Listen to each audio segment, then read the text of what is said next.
ഈശോ മിശിഹായ്ക്കും സ്തുതിയായിരിക്കട്ടെ.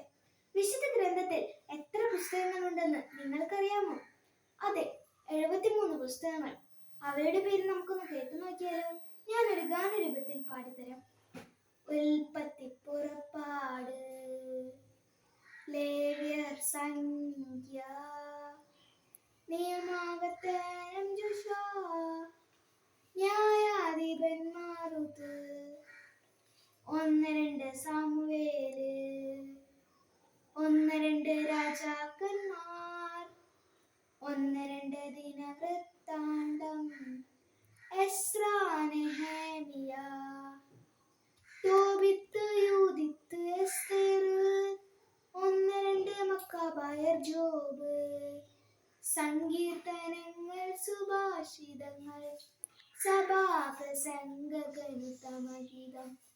ജ്ഞാനം, പ്രഭാഷകൻ, യെശയ്യാ, ജെറമിയ, വിലാപങ്ങൾ, Baruch, Ezekiel, Daniel, Hosea, Joel, Amos, Obadiah, യോനാ, Micah, Nahum, Habakkuk, Zephaniah, Haggai, Zechariah, Malachi, മത്തായി, മർക്കോസ്, ലൂക്കാ, യോഹന്നാൻ.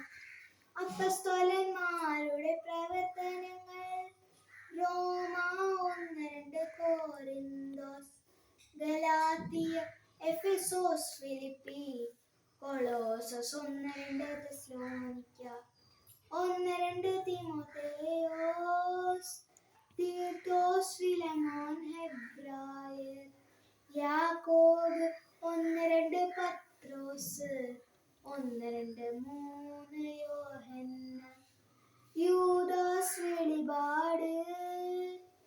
73 പുസ്തകങ്ങൾ ചേർന്നതാണ് വിശുദ്ധ ഗ്രന്ഥം. അതേ കൂട്ടുകാരെ, വിശുദ്ധ ഗ്രന്ഥത്തിലെ പുസ്തകങ്ങൾ ആര് ചോദിച്ചാലും നമുക്ക് പറയാൻ കഴിയണം. Thank you.